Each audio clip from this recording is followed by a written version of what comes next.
గ్రామ పంచాయతీల నిధులని గత ప్రభుత్వం నిర్వీర్యం చేస్తుందని AP deputy CM Pawan Kalyan విమర్శించారు.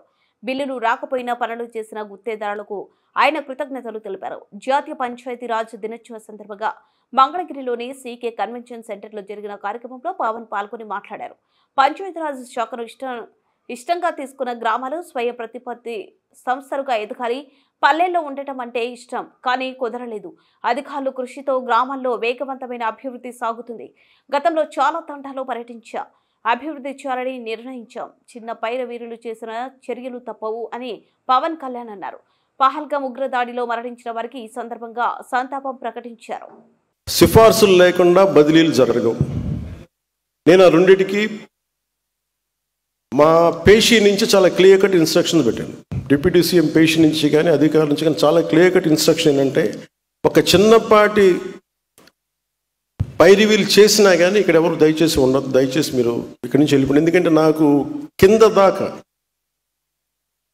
అట్టడుగు శ్రామికుడు దాకా దీని ఫలితాలు పొందాలి అంటే ఎక్కడా కూడా లీడ్ చేసే వాళ్ళ దగ్గర నుంచి ఏ మాత్రం కూడా అసలు అలక్ష్యం లేకుండా, లేదంటే పైరివీలు లేకుండా ఉండాలని చెప్పి నేను తీసుకున్న నిర్ణయం చాలా చాలా బలంగా అందరూ దీన్ని ముందుకు తీసుకెళ్ళారు.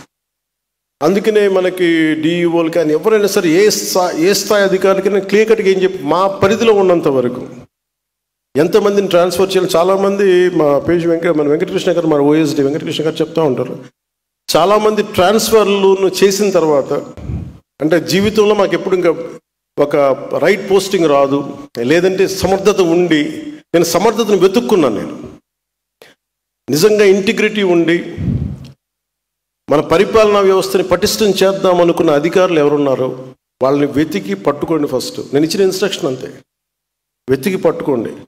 ఎవరైతే నిర్లక్ష్యం కాబట్టారో, ఎవరైతే సమర్థత ఉండి, ప్రతిభ ఉండి, ఇంటిగ్రిటీ ఉండి వాళ్ళు దూరం కాబట్టారు, వాళ్ళందరినీ వెతికి పట్టుకొని మీరు పంచాయతీరాజ్ కీలకమైన వ్యవస్థలో పెట్టండి.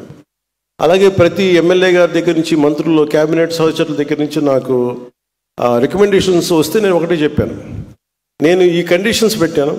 ప్రయారిటీస్ ఎబిలిటీ కావాలి, సమర్థత ఉండాలి. అట్ ద సేమ్ టైం నేను రూల్ బుక్ని నేను వైలేట్ చేయను, నేను రూల్స్ని వైలేట్ చేసైతే చేయను. అలాగే మీకు ఈ అన్నీ కలిసినప్పుడు మీరు చెప్పే వ్యక్తికి సమర్థన ఖచ్చితంగా దాన్ని ముందుకు తీసుకెళ్తానని చెప్పి అందరినీ నేను ఒప్పించాను.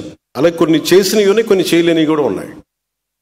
ఇది ఒక్కటి ఈ రోజున చాలా సమర్థవంతంగా హెల్ప్ చేస్తుంది. అదే కనుక లేకపోయింది కానీ ఉండుంటే ఈ రోజున మనం ఇంత ఉత్సాహంగా ఈ పంచాయతీరాజ్ దినోత్సవం జరుపుకోవడం మన మనసు ఒప్పేది కాదు. మీరు చెప్పండి, గత 5 సంవత్సరాల్లో అసలు ఇలాంటి సందర్భం జరిగిందా? మీరు ఆలోచించండి ఒకసారి. అంటే నేను ఒకటి, గ్రామాలు దేశానికి పట్టుకొమ్మలు కాబట్టి అది సర్పంచ్ స్వయం ప్రతిపత్తి గల గ్రామాలు అవ్వాలి.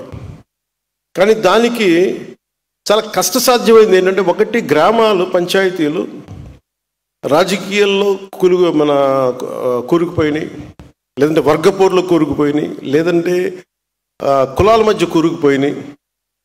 వీటన్నిటినీ అధిగమించి ముందుకు వెళ్ళాలి అంటే ఖచ్చితంగా మనం ఇర్రెస్పెక్ట్ ఆఫ్ ద పార్టీస్, అందుకే రాగానే 10,000 కానీ 25,000 కానీ మన జాతీయ దినోత్సవానికి కావచ్చు, లేదంటే మన రిపబ్లిక్ డే కావచ్చు,